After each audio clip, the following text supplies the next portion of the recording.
siang Sobat Aware. Selamat datang di podcast Bencana yang akan mengajak kamu untuk lebih siaga dan siap dalam menghadapi bencana.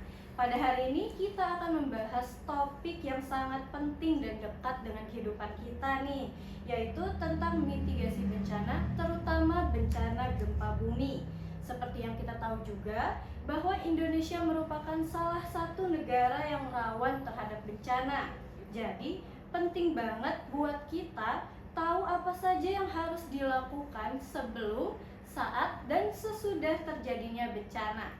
Nah, di podcast kali ini juga spesial banget nih teman-teman, karena kita berada langsung di kantor BPBD Kabupaten Banyumas. Dan hari ini juga kita tidak sendirian. Kita akan ngobrol langsung bersama Bapak Budi Nugroho STP MSI selaku Kalaksa BPBD Kabupaten Banyumas, dan juga Bapak Barkah ST selaku Kepala Bidang Pencegahan dan Kesiapsiagaan. Nah, untuk kali ini langsung saja mari kita sapa dulu nih narasumber kita hari ini. Selamat siang Bapak. Selamat siang, salam tangguh. Salam tangguh. Terima kasih sudah berkenan untuk bercerita bersama kami hari ini. Mungkin untuk pertama-tama bisa ditanyakan dulu kabar Bapak hari ini bagaimana? Kabar baik sekali dan terima kasih juga ada kesempatan podcast pada siang hari ini dan juga berlokasi di kantor kami. Mudah-mudahan ini menjadi momentum yang baik untuk kita semua. Amin. Untuk Bapak Barkah mungkin bagaimana kabarnya hari ini? Alhamdulillah baik, luar biasa. Terima kasih sudah berkolaborasi dengan kami. Terima kasih.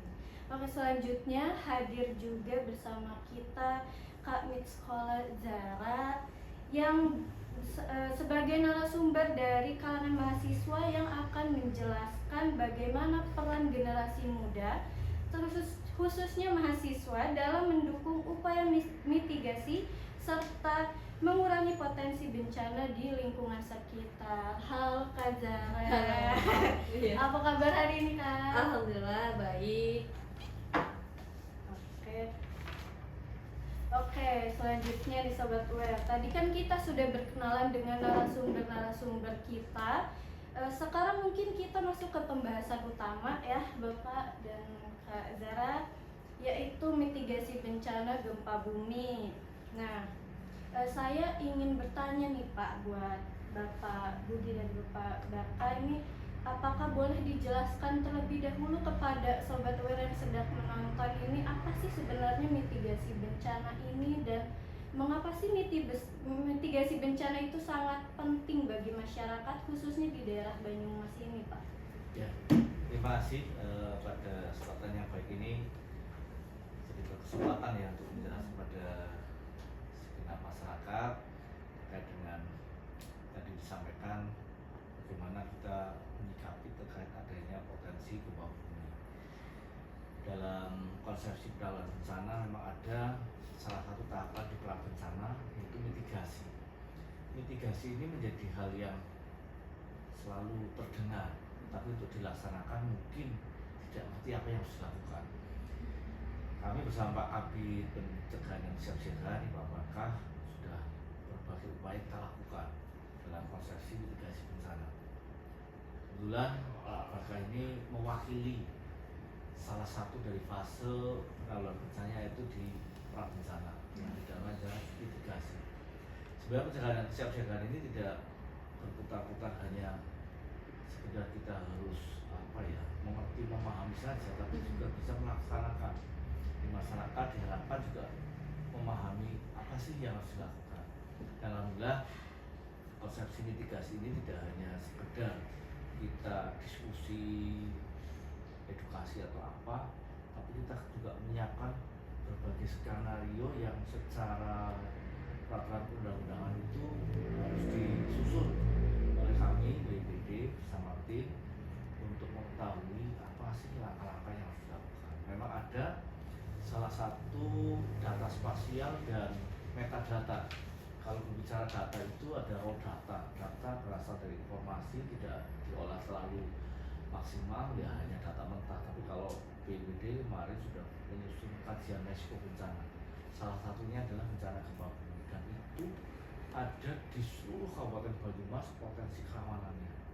Mitigasi itu diawali dari penyusunan kajian risiko bencana sebenarnya. Belum lagi kita harus punya rencana kontingensinya, rencana penanggulangan bencananya, RPKB-nya, sampai dengan kita simulasi. Dan beberapa saat kemarin kita juga sudah melakukan upaya-upaya kesiapsiagaan sebagai bentuk dari mitigasi itu sendiri. Selain tadi kita sampaikan ada dokumen, ada sosialisasi, kita juga melakukan kesiapsiagaan. Kalau bahasa kami selain mitigation ada prevention dan preparedness. 3 pilar ini menjadi keniscayaan karena tidak setiap hari kesiapsiagaan yang kita selalu peringati setiap tanggal 26 April kita lakukan dengan berbagai jenis-jenis bencana. Salah satu yang tren memang gempa bumi. Gempa bumi ini juga kita harus kalau melihat nama podcastnya aware, ya itulah yang kita maksud aware.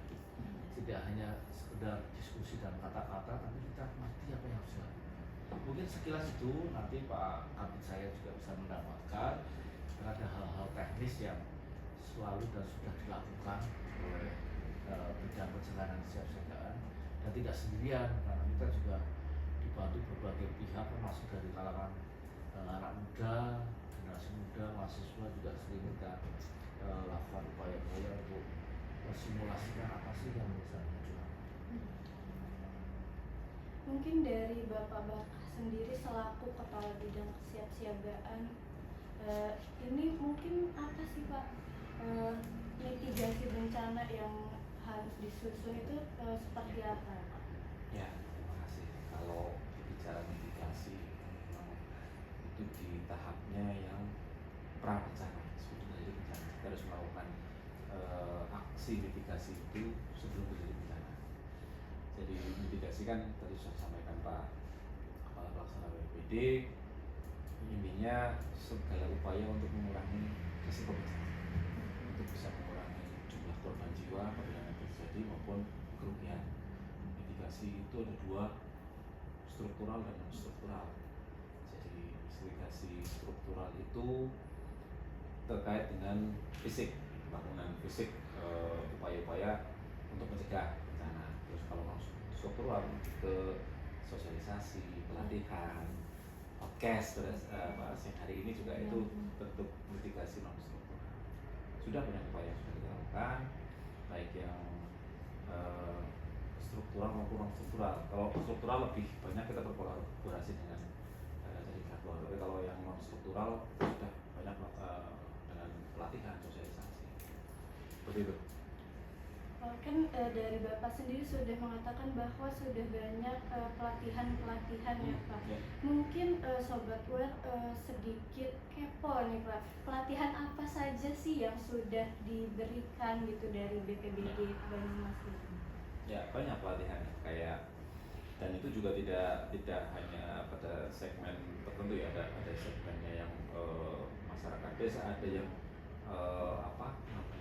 kayak satgasnya, ada juga yang di anak muda pun ada. Jadi kita kalau pelatihan ya, sosialisasi dan pelatihannya, kalau di mungkin ini karena anak muda ya, ada sedikit ceritanya, ada kolaborasi kita dengan anak muda yang sedang kita laksanakan, juga bagian dari proyeknya Pak Kalaksa. Kita itu ada pelatihan mendongeng dan bikin komik, tapi temanya terkait dengan kebencanaan. Sasarannya anak muda, sekolah, siswa sekolah, dan juga mahasiswa juga nanti bisa terlibat juga sebenarnya di situ. Terus kemudian kalau pelatihan yang teknis, kita dengan relawan-relawan ya, ada pelatihan yang terkait dengan manajemen bencana. Kita ada biasanya itu tidak hanya pelatihan rescue gitu ya, buat rescue atau mungkin yang lain lah ya. Ini kita juga ada pelatihan ke masyarakat ya, ini supaya bisa membuat perencanaan sendiri terkait dengan kebencanaan di desanya. Itu lebih ke tabletop exercise. merencanakan manajemen kebencanaan skala desa, tugasnya juga satgasnya juga dari desa. Mereka harus berbuat apa nih pada saat atau sebelum bencana, pada saat bencana maupun pasca. Ini itu gambaran. Termasuk ini ya, yang namanya kegiatan kepemudaan atau anak muda ini kan banyak organisasinya. Kalau tadi Pak Berkah sampaikan itu salah satu proyek yang kita lakukan ya untuk melakukan upaya edukasi dan diseminasi agar mereka belajar dan mengerti sesuai dengan tema podcast tadi ya. Kita di BBD ada yang namanya Satuan Karya Pramuka. Ini sudah dikukuhkan tanggal 8 bulan 8 tahun 2024. Pas angka 8 2024 sudah dijumlah jadi 8. Kenapa seperti itu? Karena itu momentum yang mudah diingat. Nah, Satuan Karya ini dalam konteks kekinian memang merepresentasikan berbagai pengetahuan, keahlian, keterampilan dari OPD yang bisa diakses oleh anak-anak muda. Besok ini beliau Pak Kabit saya ini sebagai pimpinan Saka, kami majelis pembimbing Saka tanggal 14 sampai 15 besok kita akan lakukan upaya untuk pengukuhan keanggotaan Satuan Karya. Dan kami sehari-hari juga aktif di Pramuka sebagai wakil ketua Kuarja.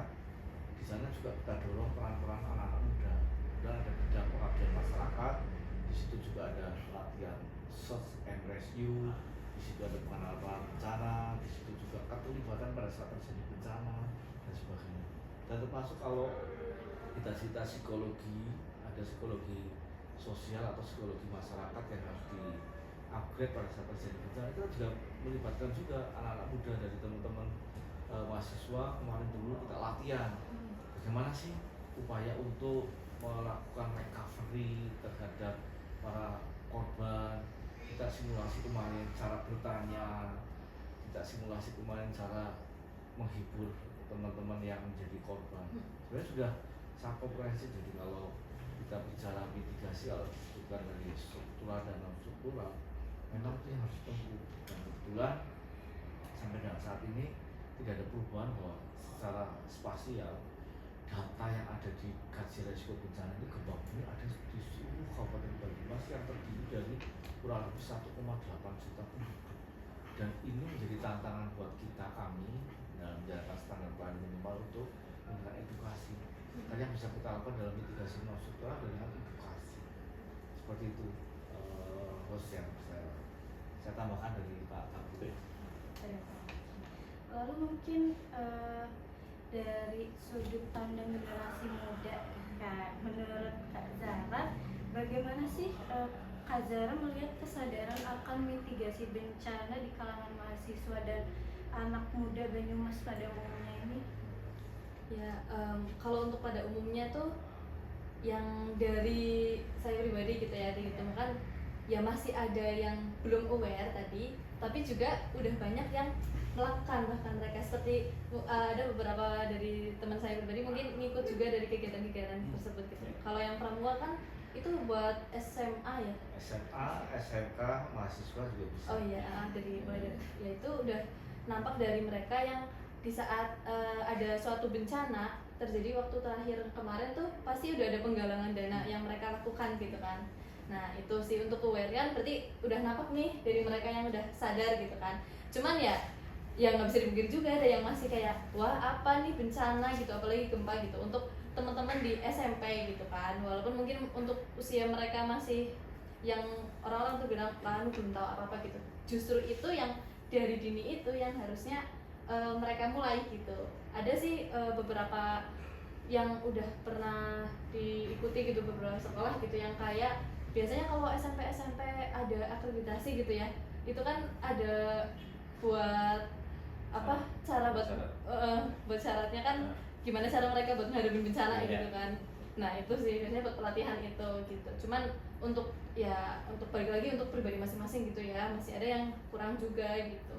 Ya perlu gencaran edukasi ini ya berkelanjutan terus kayak semua pihak tuh juga mau gitu loh, kayak ya dari BPBD pun sudah banyak program kerja dan itu baik semuanya gitu, tapi gimana kita masyarakatnya, gimana kita yang remajanya, dewasanya, kita dewasa awal lah ya, yang seorang kita tuh mau gitu loh, mau dikasih tahu ini loh kayak gitu, padahal kan itu buat kemaslahatan buat diri sendiri juga gitu kan. Nah itu sih masih ada yang kurang dan masih ada yang juga yang udah aware gitu. Oke, berarti untuk dari pandangan Kak Zara sendiri ini sudah ada yang aware dan juga ada yang belum aware tentang mitigasi bencana ini. Betul. Oke. Mungkin ada satu lagi nih Kak, apakah Kak Zara ini pernah mengikuti kegiatan kampus yang berhubungan dengan mitigasi bencana Kak, atau komunitas yang Kak Zara ikuti, apakah ada?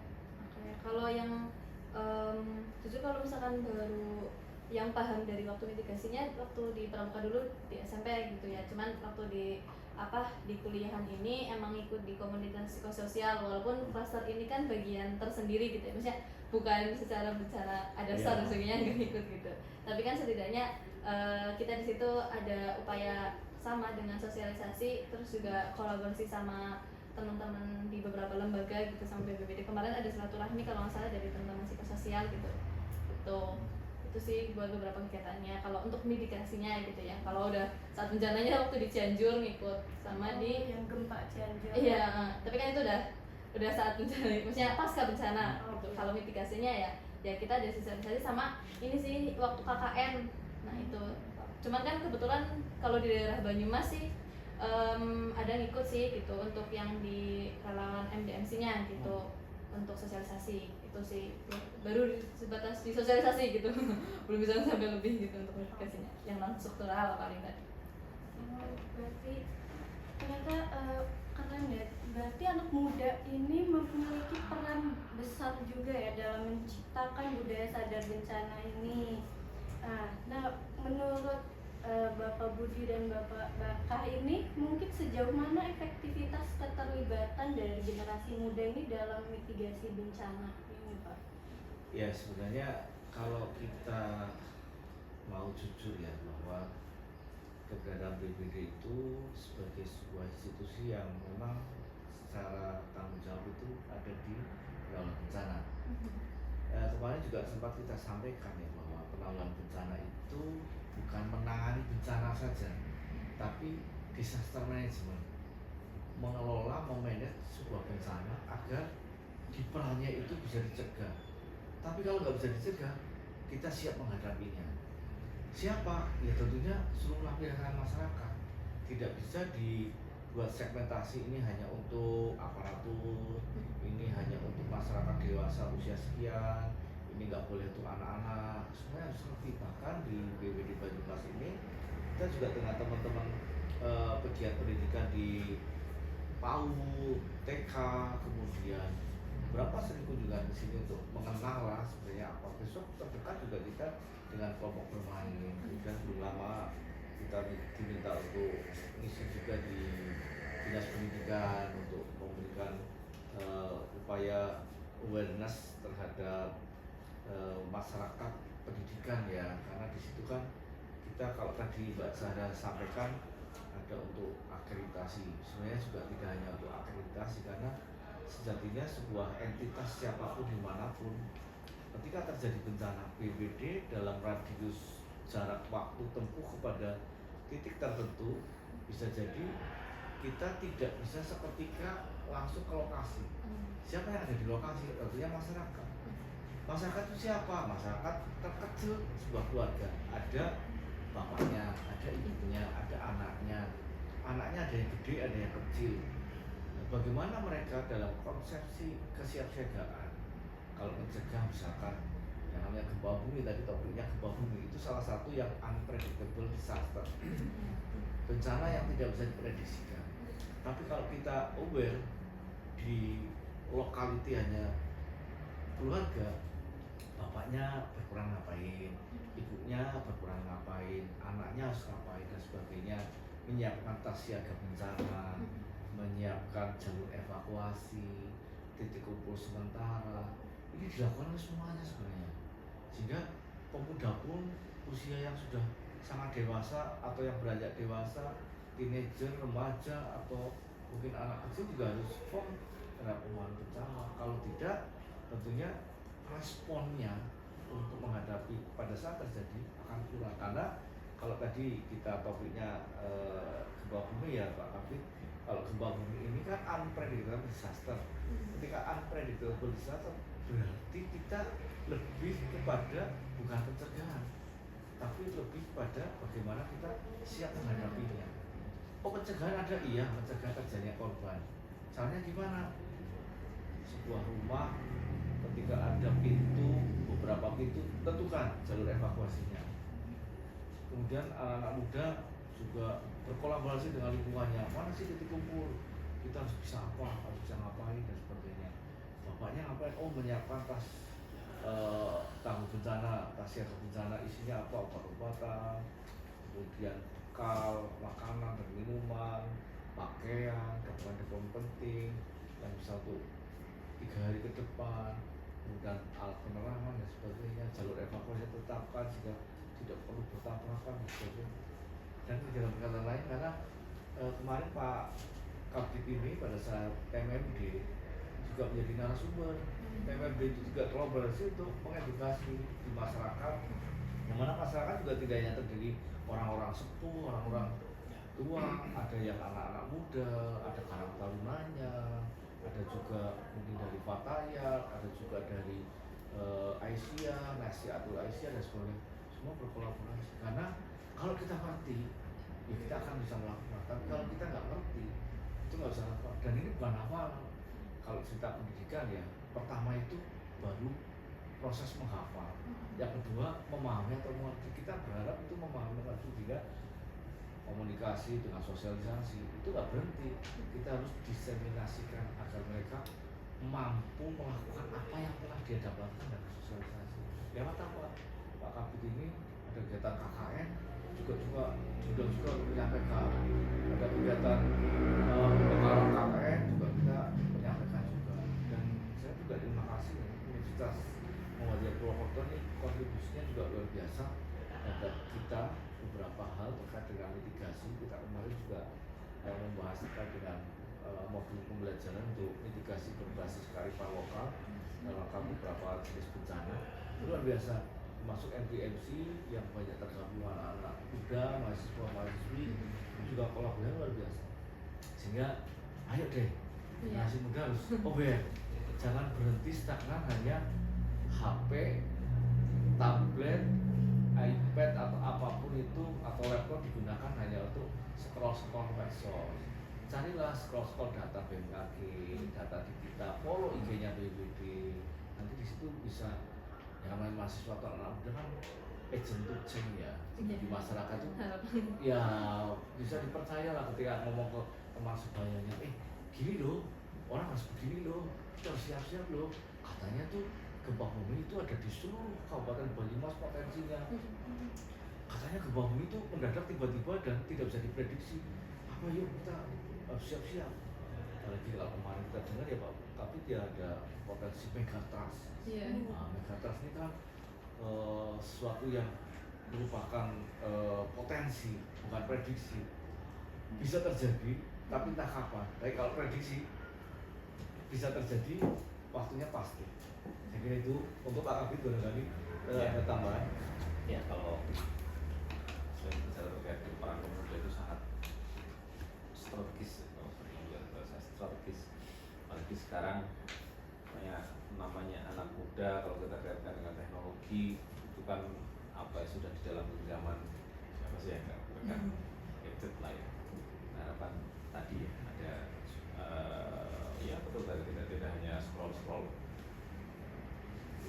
siapa tahu bisa bikin konten lah terkait dengan mungkin itu bisa menjadi agen yang bisa mempercepat penanggulangan bencana itu membumi lah, menjadi hal yang apa ya, jadi kalau di negara-negara maju itu Jepang apa ya sudah budaya ya, karena kita betul gempa bumi ya, walaupun mungkin di sini tidak ada sumber daya apa yang mungkin di Cilacap bagian selatan, gempanya di Jogja dengan waktu itu magnitudo yang besar, sini juga terasa. Iya.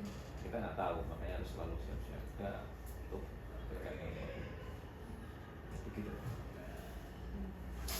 Berarti tuh sobat Tuhan didengar ya, yang punya handphone, tablet, iPad itu jangan digunakan untuk hal-hal yang seperti melihat sosial media. Itu kita bisa korek-korek tuh, cari-cari informasi mengenai potensi-potensi bencana yang ada. Nah, mungkin apakah dari BPBD Kabupaten Banyumas ini memiliki peluang bagi mahasiswa ini untuk ikut terlibat secara langsung gitu Pak?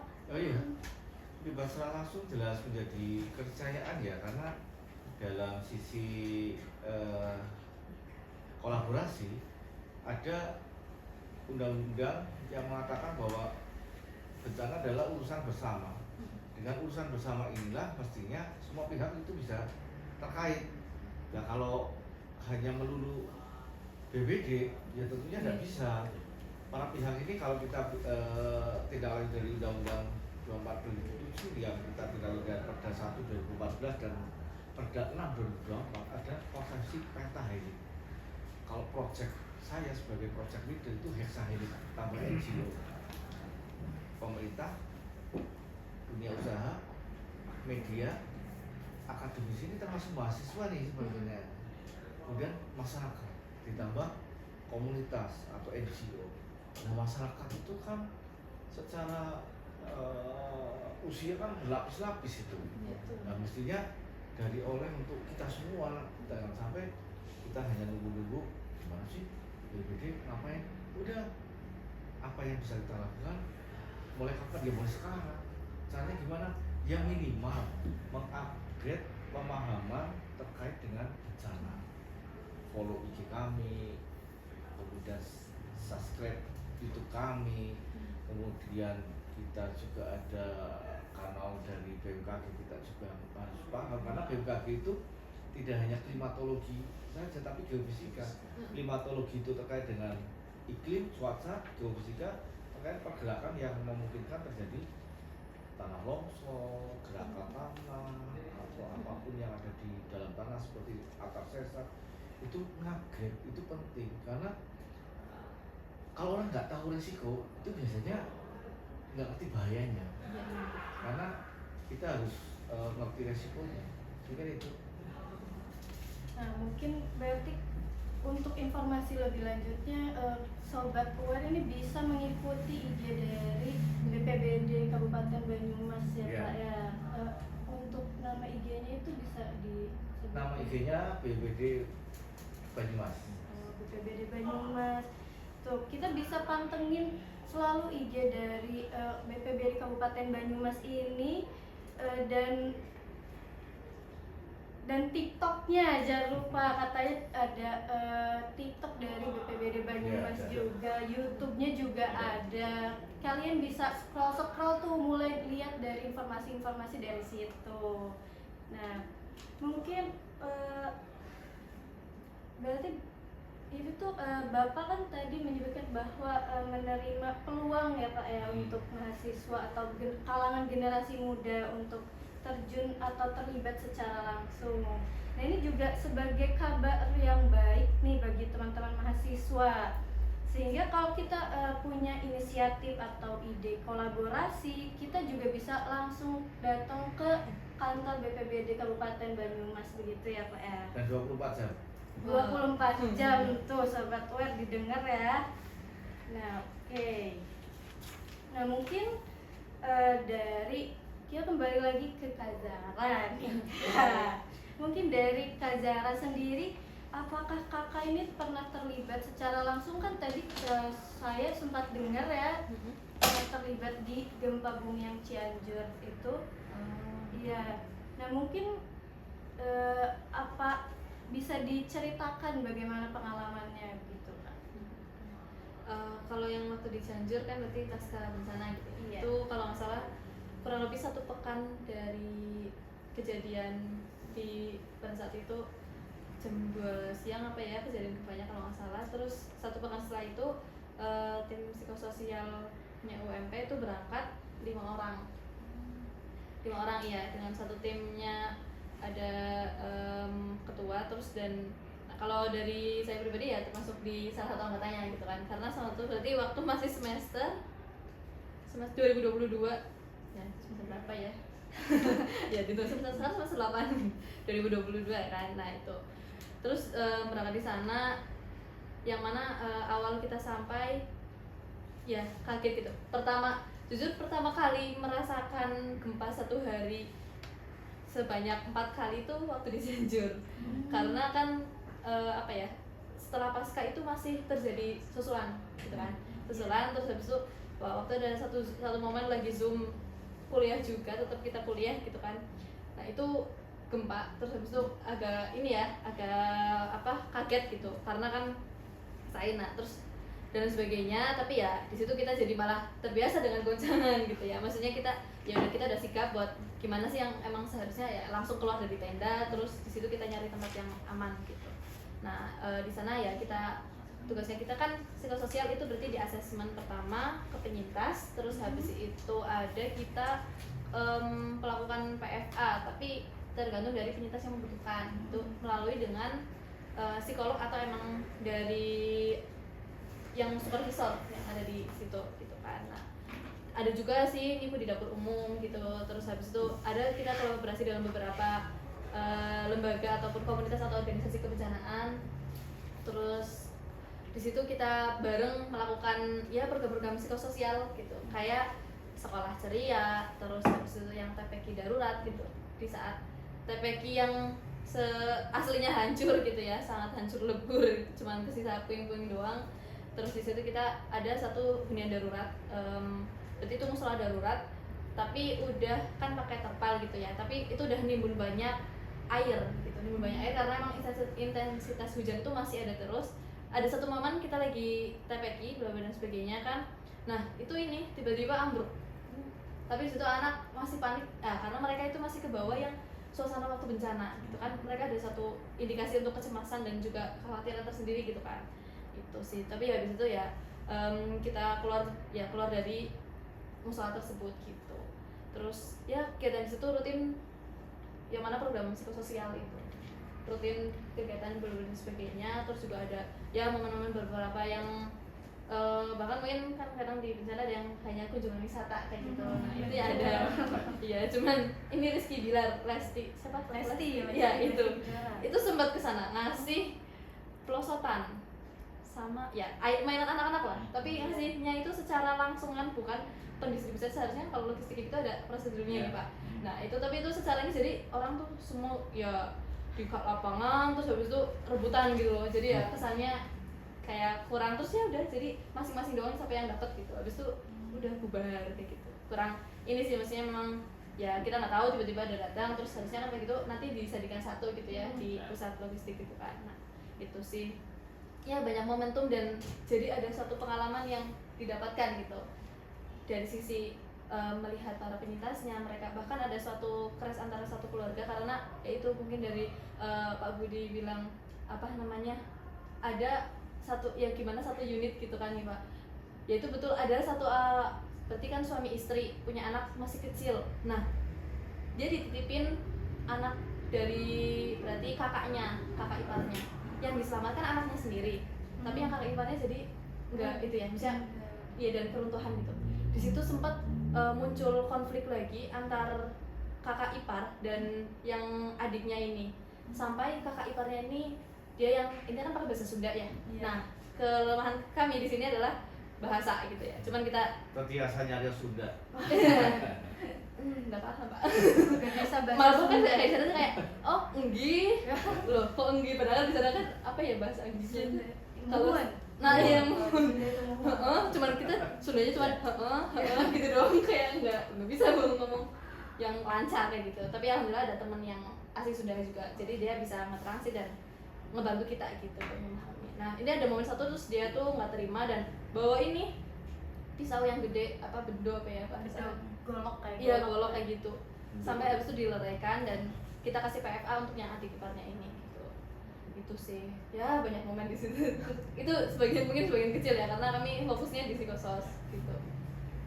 Oke, berarti itu juga kita sudah banyak memberikan informasi-informasi yang gak kalah penting ya tadi dari pembahasan-pembahasan yang sudah kita lalui tadi. Mungkin sebelum kita tutup podcastnya nih Pak, adakah dari Pak Budi ataupun dari Pak Barkah satu pesan atau ajakan dari BPBD Banyumas untuk pendengar khususnya generasi muda ini? Satu aja pesan, kenali bahaya, kurangi resiko. Mungkin dari Pak Barkah.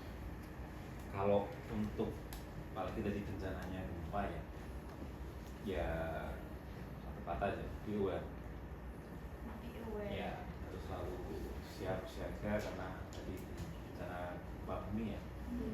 Ya posisi kita kan apa ya istilahnya di lempeng antara lempeng kedua, ring of fire dari selatan kita itu potensi berbahaya selalu ada kalau saya lihat di sini di monitor.